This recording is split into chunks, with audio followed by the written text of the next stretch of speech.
안녕하세요. 오늘 계속해서 저희 창세기 공부하도록 하겠습니다. 오늘 39장입니다. 39장. 먼저 1절부터 6절까지 보겠습니다. 요셉이 이집트로 끌려 내려가매 파라오의 직무 수행자로 호위대장인 이집트 사람 보디발이 그를 거기로 끌고 내려간 이스마엘 족속의 손에서 그를 산이라. 주께서 요셉과 함께 계심으로 그가 형통한 자가 되어 그의 주인인 이집트 사람의 집에 있더라.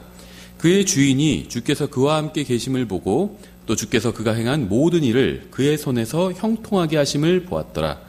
요셉이 그의 눈앞에서 은혜를 입어 그를 섬기매 그가 그를 자기 집을 감독하는 자로 삼고 자기의 모든 소유를 그의 손에 맡기니 그가 그를 자기 집과 자기의 모든 소유를 감독하는 자로 삼은 뒤부터 주께서 요셉으로 인하여 그 이집트 사람의 집에 복을 내리셨으므로 주의 복이 그의 집과 들에 있던 그의 모든 소유에 임하니라.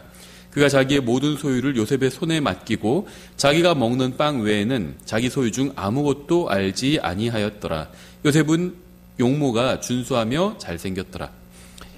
이 창세기 39장에서는요, 다시 요셉의 이야기가 이제 이어지죠. 이 시기는 그의 인생 중 아마 가장 힘든 시기였을 겁니다. 형제들은 그를 죽이려 했지만 그는 가까스로 목숨만은 구한 채 이집트로 팔려가게 되죠.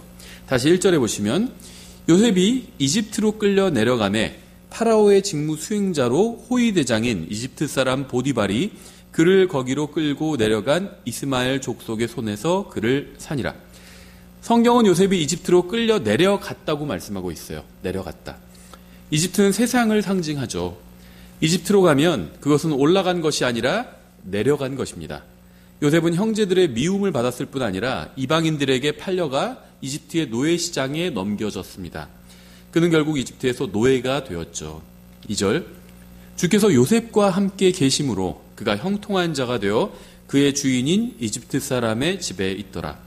오늘 주로 이 2절에 대해서 저희가 좀 생각해 보려고 합니다. 주님께서는 요셉과 함께 하셨습니다. 햇빛이 찬란하게 비추고 육체는 건강하고 은행에 잔고가 넘치고 모든 일이 잘 되고 교회는 부흥하면 우리는 하나님께 영광을 돌리고요. 하나님께서 우리와 함께 하신다고 생각을 합니다. 하지만 건강을 잃고 직장도 잃고 인간관계가 틀어지고 교회에서 사람들이 떠나면 하나님께서 우리와 함께 하지 않으시는 것은 아닌가 이런 생각을 합니다. 요셉은 형제들의 미움을 받고 타국에서 노예가 되었습니다. 그는 도덕적으로 타락한 여자가 안주인으로 있는 이교도의 가정에 팔려갔죠. 요셉은 인생에서 최악의 상황에 있었지만 성경은 주님께서 그와 함께 계셨다고 말씀하고 있어요. 요셉의 형제들이 그를 구덩이에 던져 넣었을 때 하나님은 과연 어디에 계셨을까요? 서서 지켜보고 계셨죠. 그걸 지켜보고 계셨습니다. 형제들이 그를 이교도들에게 팔아넘길 때 하나님은 어디 계셨죠? 지켜보고 계셨을 거예요. 요셉이 짐승 취급을 당하고 있을 때 하나님은 어디에 계셨죠? 주님께서는 여전히 지켜보고 계셨습니다. 사도 바울이 성경을 기록하기 수천 년 전에 요셉은 모든 것이 합력하여 선을 이룬다는 사실을 알고 있었습니다. 주님께서 바울을 시켜서 로마서 8장 28절을 기록하시기 수천 년 전에 요셉의 인생은 하나님을 사랑하는 자들, 곧 그분의 목적에 따라 부르심을 받은 자들에겐 모든 것이 합력하여 선을 이룬다는 사실을 요셉은 알고 있었고요. 믿음을 통해서 그것을 입증해 내었습니다. 하나님께서는 요셉이 통치자가 되기를 원하셨습니다. 그리고 그렇게 말씀하셨죠. 주님께서는 이미 요셉이 통치자가 될 것이라고 꿈을 통해서 보여주셨고 말씀을 하셨어요. 어느 날 그의 형제들과 아버지와 어머니까지도 무릎을 꿇고 그에게 절하게 될 것이라고 말씀하셨습니다. 이거는 통치자가 되어야만 가능한 일이죠.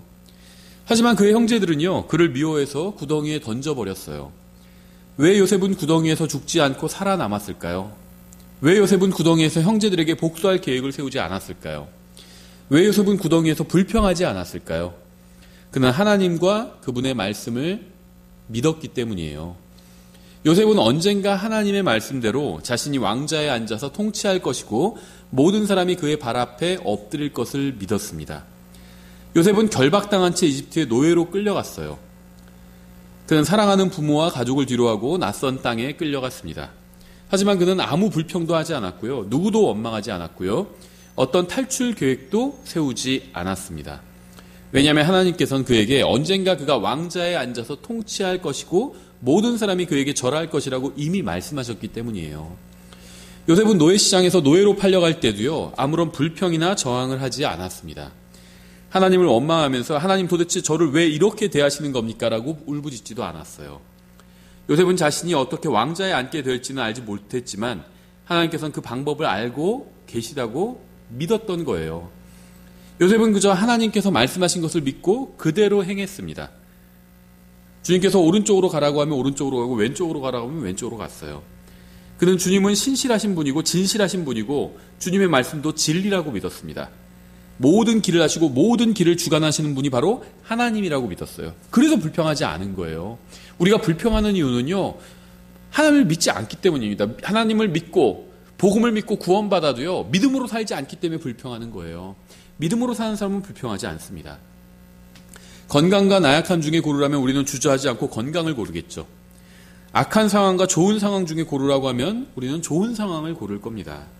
재물과 가난 중에 고르라고 하면 우리는 재물을 고를 거예요. 좋은 시간과 나쁜 시간 중에 고르라고 하면 우리는 좋은 시간을 고를 겁니다. 하지만 우리가 믿는다고 고백하는 성경이 사실이라면 낮이 지나면 밤이 오게 되죠. 낮과 밤은 계속 이어집니다. 성경이 사실이라면 밀물과 썰물이 반복돼요. 성경이 사실이라면 매년 봄이 있고 또 겨울이 있습니다. 성경이 사실이라면 성장할 때가 있고 죽을 때가 있어요. 성경이 사실이라면 하나님께서 우리가 구덩이에 있을 때도 있고 구덩이에 있을 때도 하나님께서 우리와 함께 하시고 왕자에 앉아 있을 때도 함께 하신다고 믿어야 합니다. 성경이 사실이라면 주님께서는 우리가 즐거운 시간을 보낼 때도 함께 하시고요, 고난의 시간을 보낼 때도 함께 하신다고 믿어야 돼요. 좋은 일만 일어날 때에는요, 믿음으로 걸어가는 것이 어렵지 않습니다. 누군가 믿음으로 걷는지 아닌지는 고난이 닥쳐야 드러나게 돼요. 역경의 날에도 번영의 날처럼 믿음으로 산다면 그것이 진정으로 믿음으로 사는 거죠. 요셉이 처한 상황과 같은 극한 상황에서도 하나님을 바라보고 걸어가야 믿음으로 걷는 겁니다. 요셉은 극단적인 상황에서도요, 하나님의 약속을 믿음으로 바라봤습니다. 그는 자신이 결국 통치자의 위치에 오르리라는 것을 믿음을 통해서 알았습니다. 요셉은 믿음을 통해서 알 수 없는 것들을 알았고요, 느낄 수 없는 것들을 느꼈고, 볼 수 없는 것들을 봤고요, 경험할 수 없는 것들을 경험했고, 비록 육신의 눈에는 보이지 않았지만 하나님께서 자신과 함께 계신다는 사실을 믿음을 통해서 알았습니다. 하나님께서 일하시는 것이 보이지 않을 때도 있어요. 하나님의 손이 완전히 멈춰버린 것처럼 느껴질 때도 있습니다. 재정은 바닥났는데 하나님은 수천 킬로미터 밖에 떨어져 계신 것처럼 느껴질 때도 있어요. 그럴 때야말로 진짜 믿음이 드러나는 때입니다. 하나님께서는 자신의 자녀를 결코 버리지 않으시고 떠나지 않겠다고 분명히 약속하셨습니다. 우리가 진정으로 성경을 믿고 구원받아 하나님의 자녀가 되었다면 어떤 상황에서도 우리가 좌절해야 될 이유는 전혀 없어요. 하나님께서는요, 보라, 내가 세상 끝까지 항상 너희와 함께 있느니라, 이렇게 말씀하셨어요. 우리가 진정으로 이 말씀을 믿는다면 하나님 제발 이리 와서 저 좀 도와주세요, 이렇게 울부짖을 필요가 전혀 없는 겁니다. 하나님은 항상 약속을 지켜주셨고요, 약속하신 대로 자신의 자녀를 떠나신 적이 없습니다. 주님께서는 우리를 구하러 오시거나 도와주러 오실 필요가 전혀 없어요. 왜냐하면 우리와 항상 함께 계시기 때문이에요. 하나님을 믿는 사람들은요, 이 세상에서 물질적인 부를 누리게 된다는 것, 이러한 주장은 이건 마귀의 거짓 교리일 뿐입니다. 그러니까 재물과 건강과 세상에서 성공하는 것이 신앙의 척도요, 복음이라는 것고 속이는 거짓 교사들이 있죠. 이들은 재물을 잃고 건강을 잃고 세상에서 실패를 하면 그것은 하나님께 버림받은 증거라고 가르쳐요. 이게 이제 7, 80년대에 유행하던 신앙이죠. 몇 박자 복음 막 이렇게 하면서, 이게 미국이랑 한국에서 유행하던 신앙이에요. 하나님을 잘 믿으면 이 세상에서 몸도 건강하고 부유하게 된다. 잘 믿지 못하면 재산도 잃고 사업도 망하고 건강도 잃다. 이렇게 가르치는 사람들 굉장히 많았어요. 지금도 있어요. 지금도. 이러한 주장은요, 1900년대 초반까지만 해도 이 세상에 존재하지 않던 주장이었습니다. 2차 세계대전 이후로 경제가 이제 성장하면서 이런 비성경적인 주장이 들어와서 기독교를 타락시키고 말았어요.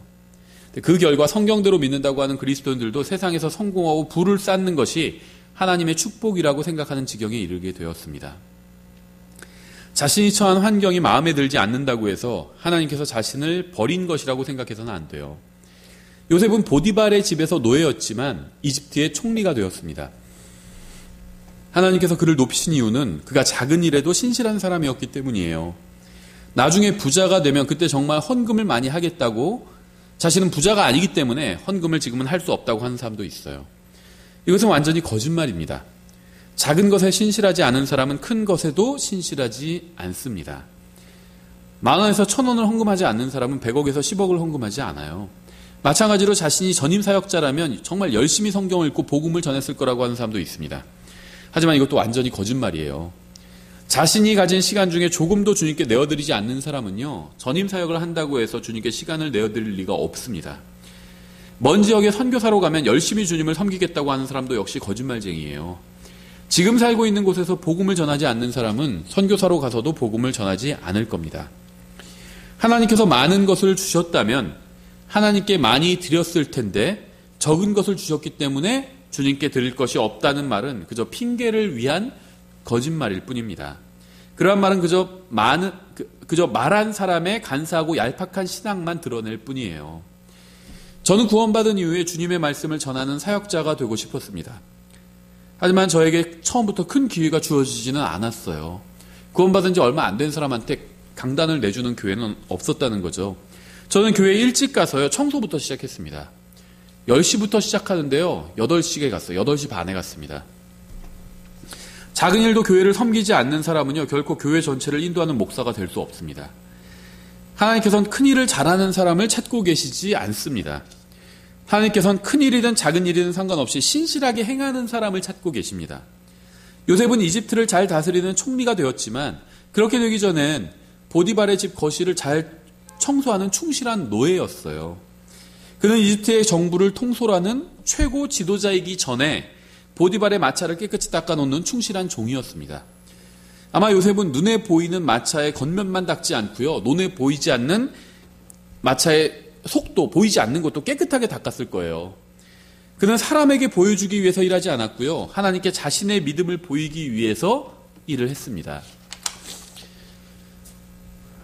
적은 임금을 받거나 집안일을 하거나 청소를 하거나 허름한 집에 살거나 허드렛 일을 하는 것은 잘못이 아니에요. 자신이 속한 곳에서 정직하지 않게 일하거나 최선을 다하지 않거나 눈속임으로 일하는 것이 잘못입니다. 그렇게 일하는 것은 하나님 앞에 가증한 거예요. 요셉이 훌륭한 총리였던 이유가 무엇이었는지 아세요?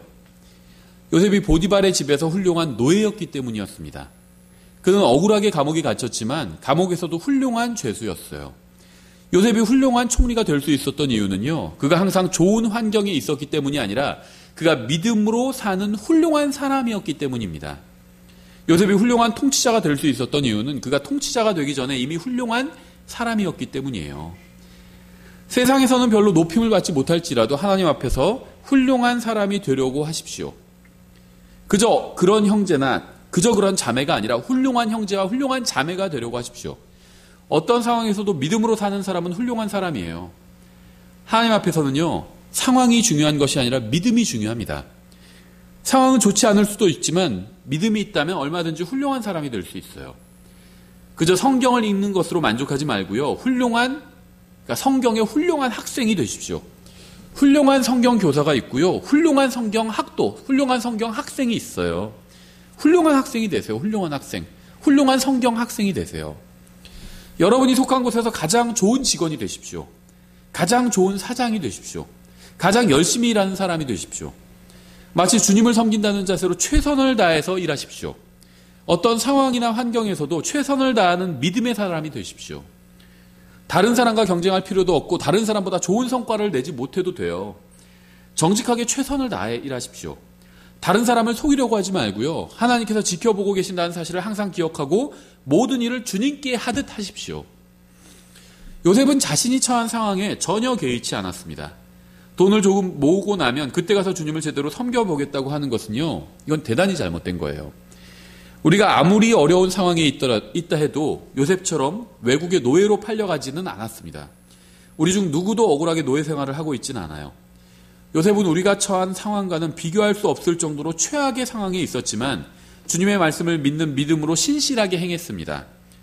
그는 최악의 환경에서도 신실하게 주님을 섬겼어요. 환경이나 상황이나 여건이나 소유한 것의 정도가 중요한 것이 아니라 우리 마음속에 있는 것, 즉 믿음이 중요합니다. 중요한 것은 우리가 얼마나 소유했느냐가 아니라 우리가 하나님 앞에서 어떤 사람인지예요. 어떤 사람인가. 빌립보서 4장 굉장히 중요한 말씀이 나오죠. 빌립보서 4장 11절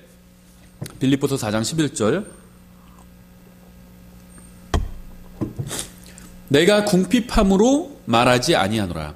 내가 어떤 처지에 있든지 거기에 만족하는 것을 내가 배웠노니 내가 비천하게 되는 것도 알고 풍부하게 되는 것도 알아. 어디에서나 모든 일에서 배부른 것과 배고픈 것, 풍부한 것과 궁핍당하는 것을 다 배웠노라.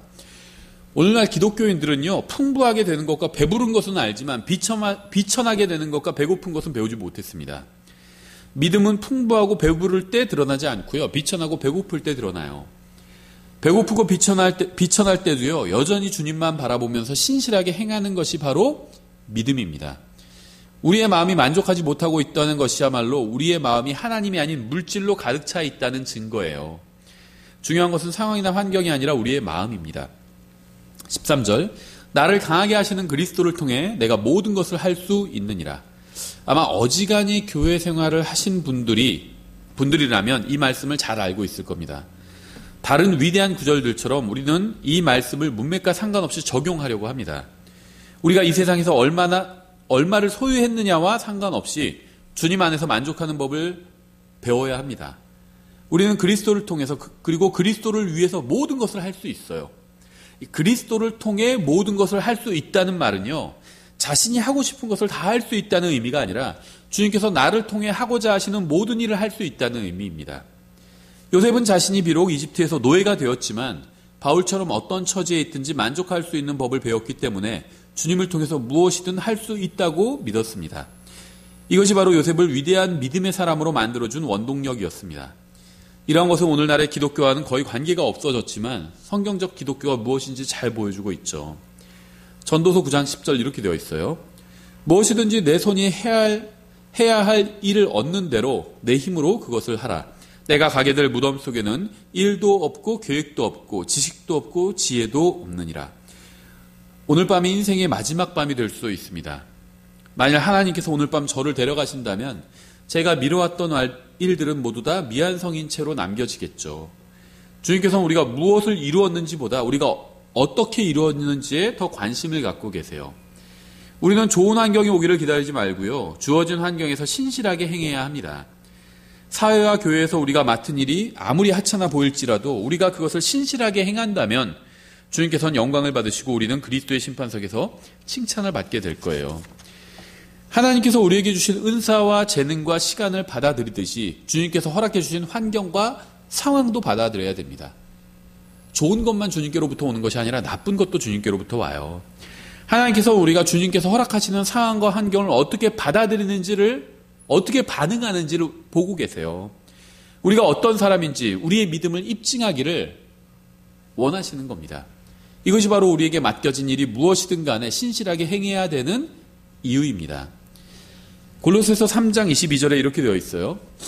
종들아, 육체에 따라 너희의 주인된 자들에게 모든 일에서 순종하되 사람들을 기쁘게 하는 자들같이 눈으로 섬기지 말고 오직 하나님을 두려워하여 단일한 마음으로 하라. 누가 볼 때만 열심히 하는 것은 믿음도 아니고요, 하나님께서 원하시는 것도 아닙니다. 왜 직장 생활에서 실망하게 되는지 아세요? 사람을 기쁘게 하려고 하기 때문이에요. 주님을 기쁘게 하기 위해서 일하면 어떤 상황에서도 실망하지 않게 됩니다. 결혼 생활에서 실망하는 이유도 마찬가지예요. 사람을 기쁘게 하려고 하면 실망하게 됩니다. 하지만 주님을 기쁘시게 하려고 하면 결코 실망하지 않을 겁니다. 23절 또 너희가 무슨 일을 하든지 마음을 다해 주께 하듯 하고 사람들에게 하듯 하지 말라. 너희가 상속 유업의 보상을 주에게서 받을 줄 아나니 너희는 주 그리스도를 섬기느니라. 요셉이 보디발의 집에서 신실하게 일했던 이유는 그가 자신이 보디발을 섬긴다고 생각하지 않고 주님을 섬긴다고 믿었기 때문입니다. 요셉의 몸은 보디발의 정원에서 일했지만 요셉의 마음은 주님의 정원에서 일하고 있었어요. 요셉은 보디발의 명령을 받고 일한 것이 아니라 주님의 명령을 받고 일했습니다. 요셉은 자신이 이집트인 주인을 섬긴다고 생각하지 않고요, 하늘과 땅의 주인이신 하나님을 섬긴다고 믿고 이랬습니다. 너희는 주 그리스도를 섬기느니라. 우리에게는 육체에 따른 주인이 있어요. 사장님, 우리 고용인이 우리 주인이죠. 우리는 열심히 일하고 그 사장이 이득을 봅니다. 우리가 열심히 일할수록 회사의 주인의 배만 불리는 것처럼 보일 수도 있어요.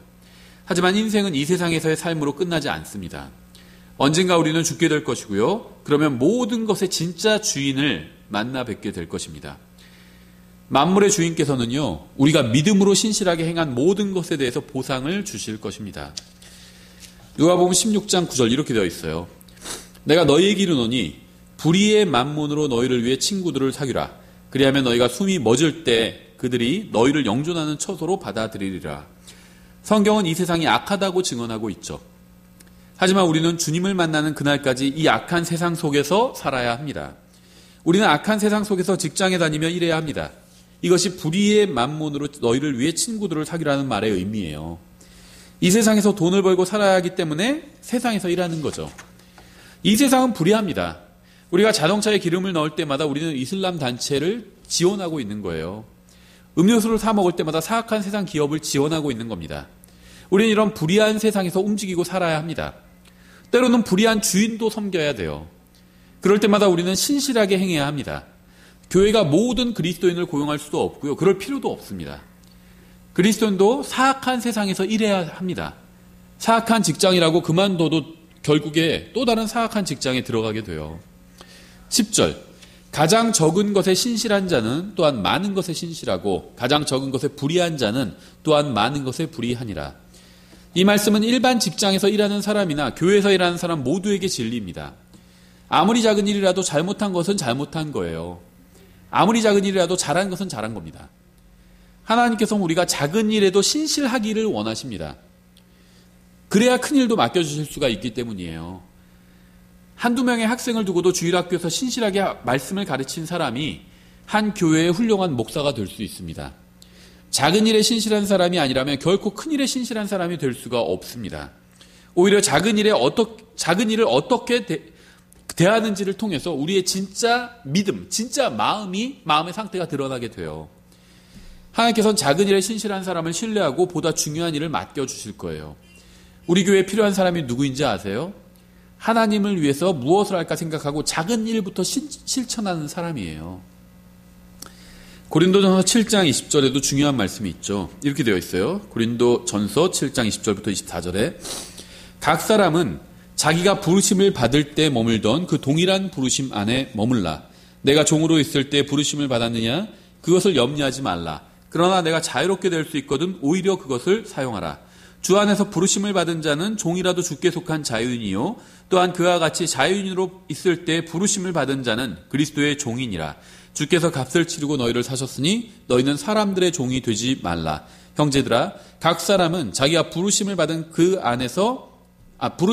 그대로 그 안에서 하나님과 함께 머물라.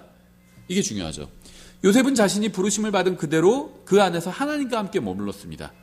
억울하게 노예가 됐잖아요. 근데 거기에 불평하지 않았어요. 그대로 그 노예인 상태로 머물러 있었습니다. 누구와 함께? 하나님과 함께. 나쁜 상황에서 주님을 섬기지 않는 사람은요, 좋은 상황에서도 주님을 섬기지 않을 겁니다. 오늘 주님을 섬기지 않는 사람은 내일도 주님을 섬기지 않을 거예요.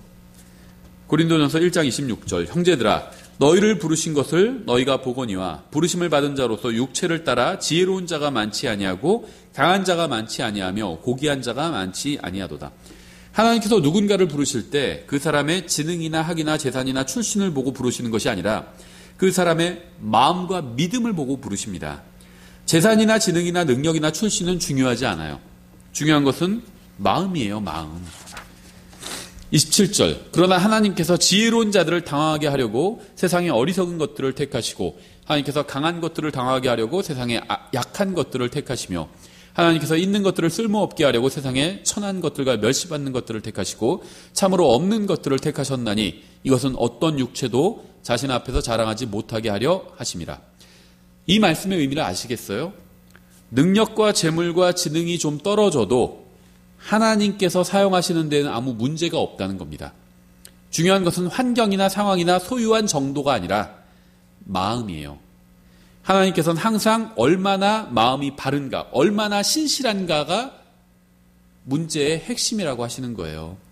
여러분이 작은 일에도 신실하게 행한다면 하나님께서는 여러분을 눈여겨보시고요. 보다 중요한 일을 지키실 겁니다.